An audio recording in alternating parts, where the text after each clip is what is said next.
নির্বাচন কমিশনের প্রথম তাদের রিয়েলাইজ করা উচিত তাদের সাংবিধানিক বাধ্যবাধকতা কি ছিল। ভুয়া নির্বাচন করা তাদের সাংবিধানিক বাধ্যবাধকতা ছিল, তারা আগে নিজের বিবেচনা করুক। ওই যে নিজে আপনি আচরি ধর্ম আছে না, তারা প্রথম আত্মসমালোচনা করুক, তারপর দেখা যাবে। আমি ওনার প্রধান নির্বাচন কমিশনের একটা লেখা দেখলাম, উনি এখন কি স্বৈরাচারী অগণতান্ত্রিক সরকার বলছেন, পড়েছেন না সমকালে, বলেছেন না? না না না, উনি আগের সরকারকে কি ঘোষণা করেছেন, স্বৈরাচার বলেছেন না? তাহলে উনি তো মানে উনার আগে আত্মসমালোচনা করা হচ্ছে, এই স্বৈরাচার সরকারটা আসছে কার অভিভাবকত্বে, উনার অভিভাবকত্বে। যাই হোক, এটা কোনো দরকার কি দরকার না, এটা উনার কথায় আমাদের মানে মানে উনার কথাতে আমাদের পরিচালিত হওয়ার কোনো কারণ নাই।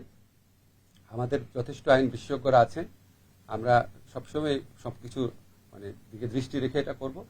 আর আমরা সবসময় বিশ্বাস করি ডক্ট্রিন অফ নেসেসিটি বলে একটা কথা আছে।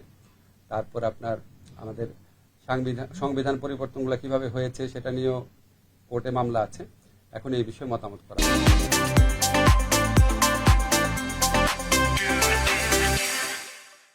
প্রথম বলি, আদালত চত্বরে যে হামলা হচ্ছে এটা কোনো অবস্থাতেই গ্রহণযোগ্য না। আপনাদের কি মনে আছে, আপনাদের একজন অগ্রজ সাংবাদিক মাহমুদুর রহমান সাহেব, উনাকে আদালতে কি নির্মমভাবে রক্তাক্ত করা হয়েছিল? তখন আপনারা সবাই কি প্রশ্নটা করেছিলেন? আপনাদের টিভিতে কি এই নিউজটা দেখাতে পেরেছিলেন? তো এই যে এই ধারাগুলা এবং একটা দলকে, একটা মন্ত্রিসভাকে, তার সাথে থাকা লোককে জনগণের শত্রুর পর্যায়ে নিয়ে আসা, এটা তো সাবেক সরকারের দায়ভার। তারা এমন একটা জায়গায় নিয়ে গেছে তাদের সমর্থকদের, তাদের মন্ত্রিসভা সদস্যদের, যে একটা জনরোষের তৈরি হয়েছে। মাহমুদুর রহমানের সময় তো জনরোষ ছিল না, এটা ছিল পলিটিক্যাল ডিসিশন, ওনাকে রক্তাক্ত করা। আর অনেকভাবে অনেক সাংবাদিকদের অপদস্থ করা হয়েছে। আমি নাম নিব না, আপনারা তো রিপোর্টই করতে পারতেন না, এবং আপনাদের কারো কারো কিছু মনে করেন না, আপনাদের কারো কারো সরাসরি ইন্ধন ছিল এই সমস্ত কাজে, আপনাদের কারো কারো। এখন আপনি প্রশ্ন তুলেছেন, আমার ব্যক্তিগত অভিমত হচ্ছে আদালতে কখনোই যাওয়ার সময় কখনোই কাউকে আক্রমণ করা উচিত না, কোনোভাবেই সমর্থনীয় না।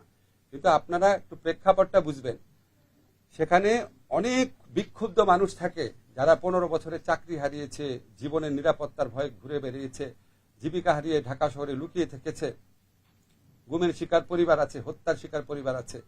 এখন মানুষের এত ক্ষোভ, এত ক্রোধ, এই ক্ষোভ ক্রোধের কিছু বহিঃপ্রকাশ ঘটে। সেই বহিঃপ্রকাশকে সমর্থন করছি না, প্রশ্নই আসে না।